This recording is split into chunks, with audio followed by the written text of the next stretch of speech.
ማሽ አፈልግም ያለሽ ሰው በዚህ ልክ መፈለግ ምንድነው? ናንቺ እኮ ጥቅም የለውም። ነገ መጥቶ ይጎዳሻል ነው ይሄድ የስማሽ ነው። አብርሃም ዛሬ ወደ አንቺ ይመጣ ነገ ተመልሶ ወደ ሩታ ነው የሚሄደው። ለምንድን ነው የማይገባሽ? እሱ ደህና ሆኖ ጤነኛ ሆኖ እኮ እኔን ቢጎዳኝ ችግር የለውም። የበራሴ ህይወት እኮ አስገብቼ አላውቅም ማለት ነው። ልጁ በግድ ልታሳብዱት ነው እንዴ? በግድ ጤናው ልትነሱት ነው እንዴ? ጤነኛ ነው አብርሃም፣ በቃ ጤነኛ ነው፣ ሰላም ነው። ስለዚህ አይፈልግሽም። ቢያንስ በእግዚአብሔር ለ2 ደቂቃ ወይም ደግሞ ለ1 ሰዓት ቢያንስ አብርሃምን ከኔ ጋር አገናኘው። ምክንያቱም እንደ አንድ ሴት አንድ ነገር አንተ ቢገባ ለ1 ሰከንድ ካሁን በኋላ ከአብርሃም ጋር አትሆኝም። አይደለም ለ1 ሰዓት ለ1 ሰከንድ አትሆኝም። አብርሃምን አታዩም። ይቅርታ በቃ በእግዚአብሔር ምን አጥፍቼ ነው በዚህ ልክ ግን ኤፍሬም ላይ እንደዚህ ጨካኝ የምትሆነው? በእግዚአብሔር ምንም መቅለስለስም ሆነ ምንም ሆነ መቅለስለስ አይደለም። እግዚአብሔር እኔ በጣም ከልቤ ነው። ይኸውልህ እኔ ጋር አንተ ጋር የሚያቅለሰልሰኝ ምንም ነገር የለም። የማፈቅረው ሰው ጋር አንተ ጋር ስላለ ነው። ገባ?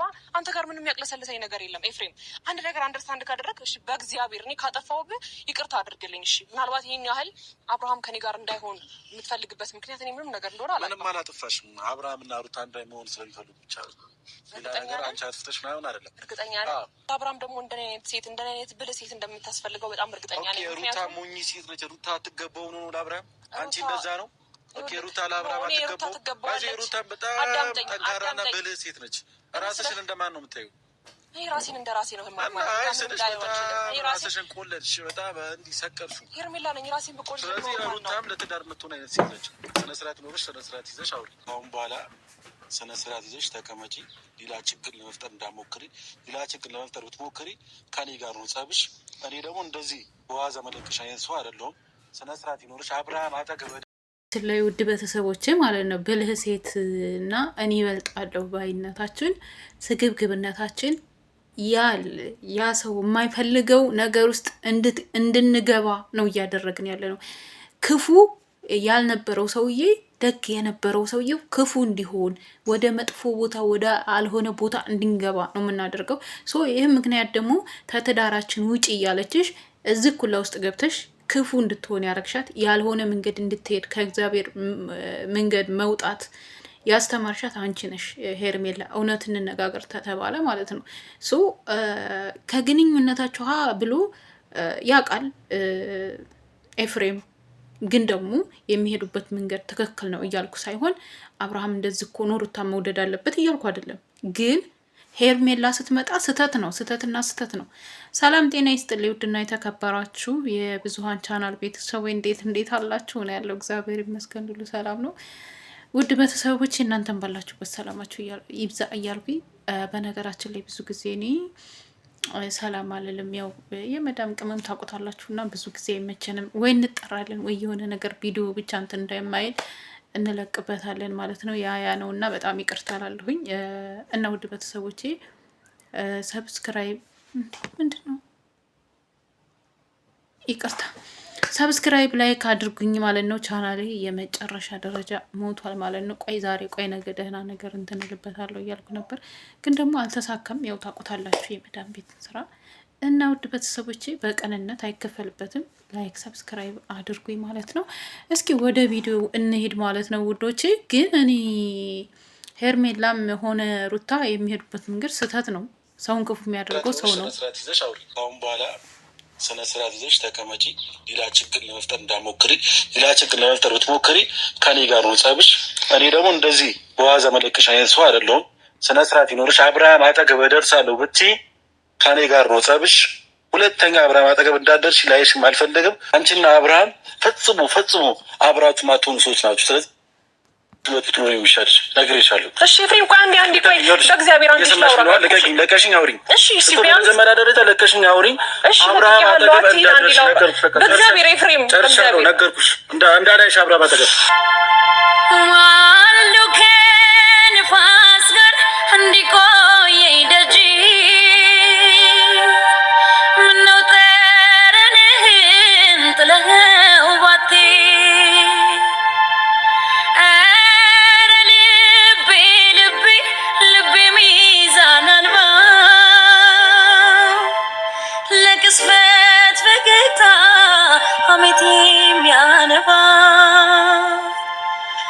ሰላም ውድና የተከበረ በነገራችን ላይ ውድ ቤተሰቦቼ ማለት ነው ጭራሽ እንዳደርሺ አብርሃም እንትን ስል ምናምን ነው ያላት። ገብቷችኋል አይደል ኤፍሬም? በነገራችን ላይ ሄርሜላ እንዳረገችው ለእውነት እንናገር ከተባለ ሄርሜላ ባረገችው ነገር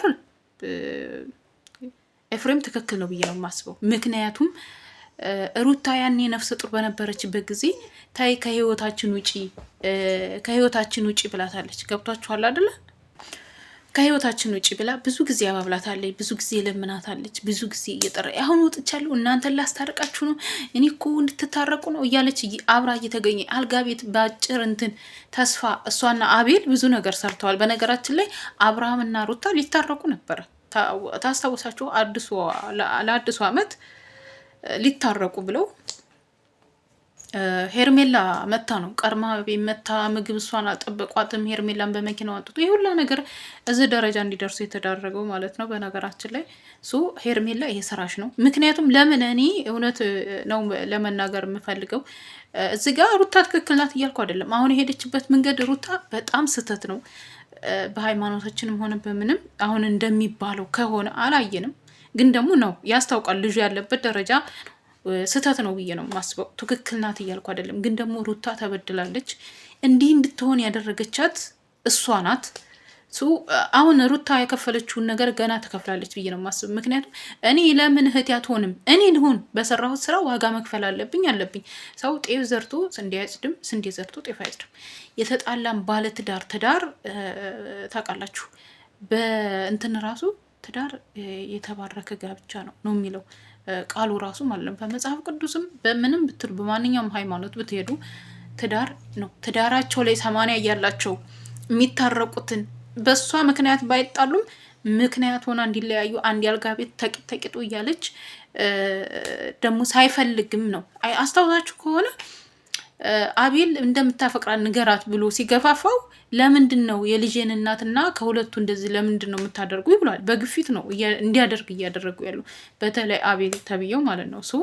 ሩታ ወደማይሆን አቅጣጫ የወሰዷት ስራቸው አንዳንድ ሰዎች ናቸው እና ሩታም የሄድሽበት መንገድ ስህተት ነው የሚለው።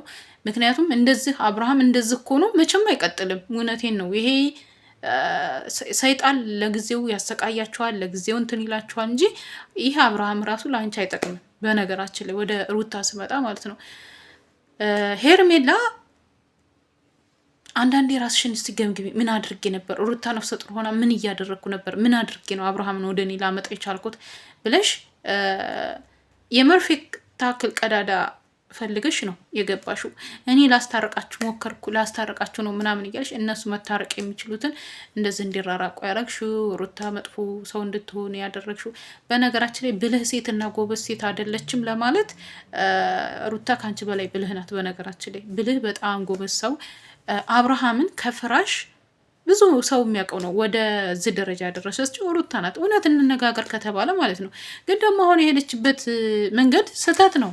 ስህተት ነው የሄደችበት ያለው መንገድ እኔ አልደግፉም። በጣም ምጠላው አይደለም፣ ብቻ ከባድ ነው። ውድ ቤተሰቦቼ፣ ለማንኛውም ግን ማለት ነው ውድ ቤተሰቦቼ፣ ሰው ነው ክፉን ሰው ክፋት፣ ተንኮል የሚያስተምራችሁ ሰው ነው። የምሬን ነው የምላችሁ ሰው ነው። እናንተ ክፉ እንድትሆኑ እንዴት ነው? ጥሩ ሁኔታ ላይ ነው። ቆይ ምን ሆነ አብርሃም? ምን ሆነ? እሺ በእግዚአብሔር በቃ ክርክ ውስጥ አንግባ። እኔ አሁን አንተ ለወንድም እንደዚህ ነው ምንም ቢሆን አብራችሁ ነው ያደጋችሁት። እኔ ስለአንተ ወንድም ሆነ ስለአንተ ወንድምነት ምንም እዚህ ጋር ማውራው ነገር የለም። ኤፍሬም ግን ደግሞ አንዴ ካዳመጥከኝ እንድታወሪም አልፈልግም። እንደዚህ አፋፌን እያልከኝ እንዴት ነው መግባባት፣ መረዳዳት፣ ቁጭ ብሎ እንደተማረ ሰው የሚባል ነገር አለ ማለት እንዴ? በጣም አክብሬሽ አሁንም ካስቀየምኩ በጣም ይቅርታ። ላሽ ቃል ከተናገርኩኝ በጣም ይቅርታ። አንዴ ብቻ አብርሃምን አገናኘኝ በእግዚአብሔር። አንድ ጊዜ ለአንድ ሰዓት ለሁለት ሰዓት ከኔ ጋር በጣም ብዙ ነገር ያሳለፈ ሰው ነው። እኔ እኮ በነገራችን ላይ ውድ ቤተሰቦች ሄርሜላ ለአንድ ሰዓት ለሁለት ሰዓት ይላል ያገናኘት። ማገናኘቱ እኮ ምንም ችግር የለው። ከኔ ጋር ብዙ ነገር ያሳለፈ ሰው ነው ትላለች። ለሁለት እንፍረድ ከተባለ እንደው ኮሜንታተሮች እናውራ ከተባለ ውዶቼ ማለት ነው የምሬን ነው የምላችሁና ከሩታ ጋር አላሳልፍም። ብዙ ነገር እኮ ከሀስ ከበ ድረስ እዚህ ደረጃ እስከሚደርስ ድረስ ያደረሰችው እኮ ሩታ ናት። ሩታስ ያኔ ለምን አላስብሽም? ያኔ ለምን አላሰላስልሽም? እኔ ግን ይሄ ዋጋ እንደምትከፍል እኔ አውቅ ነበር፣ በደንብ ነበር የማውቀው ማለት ነው። እንዲሁም ለጓደኛ የራሱ እያወራኋን ነበር። ምክንያቱም ግፍ ነዋ። እውነት እኮ ትፈርዳለህ። አንተ ነገር ከአብርሃም ጋር ያለ ነገር አንተ መብት ስላለ ነው እንጂ እኔ እኮ ኧረ በኢየሱስ ምንሽ የምን መብት? አንቺ አሁን ምን አለሽ ከአብርሃም ጋር ጨርሰሽ ያለ ሁሉም ነገር ለብረ ልጁ ማትዩ እኔ አልቻልኩም። እኔ በጣም ነው አብርሃምን የምወደው። እንዴት አድርጌ በጣም ነው የምታፈቅሪው። ስለ አንቺ መውደድ፣ ስለ አንቺ ማፍቀር፣ ስለ አንቺውን ነገር ማድረግ እያወሩ አይደለም። እኔም ከዚህ በፊት በጣም አንድ ሴት ልጅን አፍቅሬ ተለያይቻለሁ። ስለዚህ ያፈቀርሽውን ሰው ሁሉ ታገቢያለሽ ማለት አይደለም። ፈጣሪ ለአንቺ ያለውም የተሻለ ሰውም ሊሰጥሽ ይችላል። ገብቶኛል። መጀመሪያ ደግሞ ትዳር ያለው ሰው ሁሉ ደግሞ አይፋታም እና ሌላ ህይወት ይጀምራል። ተፋቶ አዲስ ህይወት መጀመር ልጁ መብት አለው አይደል እንዴ? የእሱን መብት ለምን አታስቀድሙለት? በጣም በብዙ መንገድ ከራሱ ጋር ከቀልቡ እያለ እሷን እንደማይፈልጋትና አዲስ ህይወት መጀመር እንደፈለገ ሄርሜላን ካምፕኝ እያለ ነበር አይደል እንዴ? አንወሻሽ። በመጀመሪያ ደረጃ አንቺ ማኖርሽ የሚያስፈልግሽ ነገር ልንገርሽ። ወደ ፈጣሪ ቅረቢና ማለት ፈጣሪ ወይ ጥሩ ባል ስጠኝ ብለሽ ጸልይ። ፈጣሪ ከሴት ጋር ያልተነካካ ጥሩ ባል ይሰጠሻል። አብርሃም ግን ሚስት ስላለው ፈጣሪ የሚፈቅደውም ደግሞ ወደ ሚስቱ እንዲመለስ ስለሆነ አሁን አንቺ ፈጣሪ እየተቋቋምሽ ነው። ለምን አንድ ላይ ይሆናሉ ብለሽ ፈጣሪ ጋር እየተጣላሽ ነው። በነገራችን ላይ ሄርሜላ የተሳሳሽው ነገር እኮ አሁን እሱ ከውስጣቸው አልወጣ ብለሽ እኮ ነው ፍቺ የፈለገችው እኮ ሩታ ከውስጣቸው ውጭ ብዙ ጊዜ 1 አመት ሙሉ ከጠይቀሻል አልወጣም አልሽ። ገባሽ? እንዳልሽው አረግሽው፣ ያደረግሽውን ነው እንትን ያረገው ማለት ነው። እሱ የሰው ባል ገና 80 እያላቸው ነው እንደዛ እሱን ለማማለል ራቁሽን ስመጭ የነበረ። በነገራችን ላይ አሁን ላይ የተለመደ ነው ራቁት መሄድ ማለት ነው። እምብርት ማሳየት ሙያ ይመስላችኋል አንዳንዶቹ። ብዙ ሰው ነው ስለማይ አንተ ነህ ፈጣሪን አልፈህ አንተ ነህ ብዙ መንገድ እየሄድክ ያለው። ተው እዚህ ጋር ፈጣሪን ማስገባ አይፈኝ። ስለዚህ ባናስገባ ከሆነ ከአብርሃም ራቂ ከሆን በኋላ ኧረ ተይ አንቺ አሁን ፈጣሪን ትፈሪያለሽ። ኧረ ሄርሜላ ተይ ተይ ተይ። እግዚአብሔር የማይፈልገውን ጋብቻ ትዳር አፍርሰሽ እኮ ነው አብርሃምን የራስሽ አደረግሽው። እኔ ስለአንተ ምንም ማውራ አልችልም፣ ግን ደግሞ ይሄ ካጠፋሁብህ ይቅር በለኝ በእግዚአብሔር። ይህን ያህል እኔ ለአንተ መጥፎ ሰውም አይደለሁም። እስቲል ብዙ ነገር እንኳን እያደረግከኝ መጥፎ ቃል እየተናገርከኝ የአብርሃም ወንድም በመሆን ብቻ አከብርሃለሁ። ገባ? ብዙ ጊዜ በጣም ብዙ ጊዜ ኤፍሬም አንተ ብዙ መስመሮችን አልፈህ ልትናገረኝ የሞከርክበት ሞመንቶች አሉ፣ እናስታውስ ከተባለ ማለት ነው። እኔ ግን አዳምጠኝ፣ እሺ አዳምጠኝ፣ ምንም ችግር የለውም። አንተም እንደ ሰውነትህ ከዛ ባለፈ ደግሞ የአብርሃም ወንድም ስለሆንክ የባሌ ወንድም ነህ ብዬ ስለማስብ ነበር የዛን ሰዓት እያከበርኩ ያለሁት። አሁንም ቢሆን እዚች ጋር የመጣሁት የምፈልገውን ነገር በስትክክል አንተ እጅ ላይ እስካለ ድረስ ምን አለ በስትክክል አንድ ቀን እንኳን ብታገናኘኝ። አላገናኝሽ አብርሃምን አታዩም። ከአሁን በኋላ ተስፋ ቁርጭ ነው የሚሻለሽ። በግድ የሚሆን ነገር የለም ኤፍሬም፣ በእግዚአብሔር በእግዚአብሔር በጣም ጥሩ እግዚአብሔር እኔ በጣም ለአብርሃም መስዋዕት እየከፈልኩ ሰው ነኝ። ማንም ምን የሚበላኝ አንገቴን የደፋውበት ሰው ነው። በእግዚአብሔር አብርሃም እናገናኘኝ። በነገራችን ላይ ቤተሰብ ማለት ነው ሄርሜላ እኮ አንገቷን የደፋ የሰው ባል ስለሆነ ነው፣ ሰርቀሽ ስለሆነ ነው አንገሽን የደፋች። እኔ እውነቱን ነው የምነግራችሁ። እንዴ ልጅ ያላባት እንዲያድግ ያደረግሽ እኮ አንቺ ነሽ። በነገራችን ላይ ባለጌ መስማት ፈልጋለሁ እንደዚሁ ባይዞ በጣም ነው የምታፈቅሩሽ። ያላገባችሁ ወንዶች ካላችሁ ሄርሜላን አፍቅሯት። ለትዳር በጣም ነው የምትሆነው። ወንድሜን በግድ ካላገባሁት እያለች ነው። እናንተ መጣችሁ አግባት። ተናገሩ ይሻለው። ፕሮሞሽን ሰራሁልሽ በግድ እንዳልሆነ ምንም ታውቃለህ። በግድ ነው ፕሮሞሽን ሰራሁልሽ። በግድ ካላገባሁት አብርሃምን እኮ እያልሽ ነው። አንተም ቤቴ መተህ ባለፈው ዕለት ሽማግሌ ልላካልሽ ታስጠርቂዋለሽ።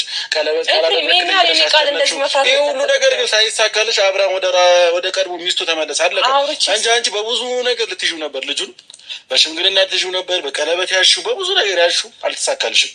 ስለዚህ አብርሃም ወደ ቀድሞ ሚስቱ ሄዷል። ሄርሜላ እኔ እንደ ቀለበት ያረኩለት ኖ ጎትኩተሽው ካላረክልኝ ብለሽው፣ ባለፈው ዕለት ደግሞ ጭራሽ ቤተሰብ ካላስተዋወቅ ካልሽው ወደ ሌላ መስመር ልታስገቢው ነበር። ስለዚህ አሁን አብርሃም ወደ ሚስቱ ተመልሷል። ስለዚህ የራስሽን ህይወት ኖሪ። ከዚህ በላይ ምንም ላወራሽ አልችልም ሄርሜላ። እግዚአብሔርን በጣም ጨካኝ ሰው ነህ። እግዚአብሔርን ብዙ ሰው ይለኛል በጣም ጨካኝ ሰው ነህ። ለምፈልገው ነገር በጣም ጨካኝ ሰው ነህ። ችግር የለውም። እኔን ጎድተህ ወንድምህን ጠቅመህ ቢሆን ችግር አልነበረውም። ግን ደግሞ ሁለት አጥን የሆንከው በደንብ ቢገባ። አብርሃም ደግሞ ይመለሳል። ወዴት? ወደ እኔ። ተስፋ እንዳትቆርጥ። እኔ ተስፋ አልቆርጥም፣ አንተም ተስፋ አትቁረጥ። ከዛ እናየዋለን። እንዳትቆርጪ ብችል ደስ ይለኝ ነበር።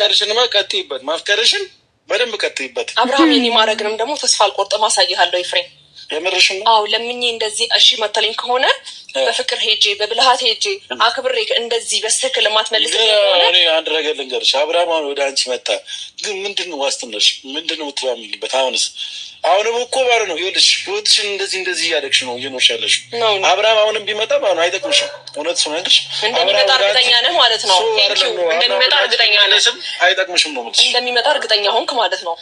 ልቡ እንደሚል በደንብ ታውቃለህ ማለት ነው። ጀግና ሴት ከሆንሽ በጣም አፍቃሪ ከሆንሽ እስኪ አብርሃም መልሽውና እኔ ደግሞ ሄርሜላ ሚሊዮን ነኝ ጀግና መሆኔን አሳይሃለሁ፣ እመልሰዋለሁ። ጀግና ናት። ግን ደግሞ አሁን ካለሁበት ሁኔታ አንጻር ለምፈልገውና ለምወደው ነገር አብርሃምን አገናኘኝ ብዬሃለሁ። በብልሃት በፍቅር ኤፍሬም መናገር የምችልበትና በጣም መስመር አልፌ እንዳልናገር ያደረገኝ ነገሮች አብርሃም ስለምወደውና ስለማፈቅረው እሱን ማግኘት ስለምፈልግ ነው። ገባ? እኔ ደግሞ አንድ የመጨረሻ ነገር ልንገርሽ።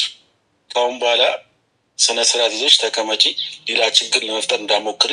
ሌላ ችግር ለመፍጠር ብትሞክሪ ከኔ ጋር ነው ጸብሽ። እኔ ደግሞ እንደዚህ በዋዛ መለቅሽ አይነት ሰው አይደለሁም።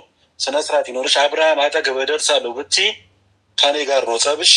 ሁለተኛ አብርሃም አጠገብ እንዳደርሽ ላይሽም አልፈለግም። አንቺና አብርሃም ፈጽሞ አብራችሁ ማትሆኑ ሰዎች ናችሁ። ስለዚህ የራስሽ ህይወት ብትኖሪ የሚሻልሽ ነግሬሻለሁ። እሺ ኤፍሬም፣ ቆይ አንዴ ቆይ፣ በእግዚአብሔር አንዴ ላውራ። ለቀሽኝ አውሪኝ። እሺ በመጀመሪያ ደረጃ ለቀሽኝ አውሪኝ። አብርሃም አጠገብ እንዳደርሽ ነገርኩሽ። በእግዚአብሔር ኤፍሬም፣ ጨርሻለሁ። ነገርኩሽ እንዳላይሽ አብርሃም አጠገብ። በነገራችን ላይ ሩታ እኔ ሄርሜላ እኔ ነኝ፣ እኔ ጨዋ ሴት ነኝ፣ እኔ ብልሃተኛ ነኝ ያለች ነው። ራሷን እንትን እያለች ነው። ሰው ህይወት ውስጥ መግባት ይሄ ነው። መቼም አንቺ ደስተኛ ሆነሽ አኖሪም፣ እርግጠኛ ነኝ የምላችሁ። የሰው ትዳር አፋታችሁ፣ የሰው ትዳር አፈናቅላችሁ እንዴት ነው ደስተኛ ሆናችሁ እንኖራለን ብላችሁ ማሰባችሁ ራሱ አሁን ላይ ደግሞ በጣም የነውሩና የብልግና ጥግ ማለት ነው። ባለትዳር ወንድን አፈቅርሃለሁ ወደድኩ ብላችሁ ማልቀስ ስራችሁ። ይሄ ሴትነታችሁን ራሱ እንትን አድርጉ። ችግር የለውም መናገር ማፍቀራችሁ ማለት ነው። ችግር የለውም አፍቅሬያለሁ ማለት እኔ እምላለሁ። ግን ደግሞ እንዴት ባለትዳር ወንድ ሚስት እንዳለው እያወቅን አይደለም። እኔ ሚስት እያለው እያወቅኩ ልጅ እያለው እያወቅኩኝ እንትን ፍቅረኛ ካለው አልደርስም። እውነቴን ነው ብላችሁ እና ውድ ቤተሰቦቼ እኔ እንደኔ የኔ አስተሳሰብ ይሄ ነው። የእናንተን ሀሳብ አስተያየታችሁን በኮሜንት አስቀምጡ። በሌላ ቪዲዮ እስከምንገናኝ ሰላማችሁ ይብዛ እያልኩ ውድ ቤተሰቦቼ ሰላማችሁ ይብዛልኝ። ላይክ ሰብስክራይብ እንዳትረሱ።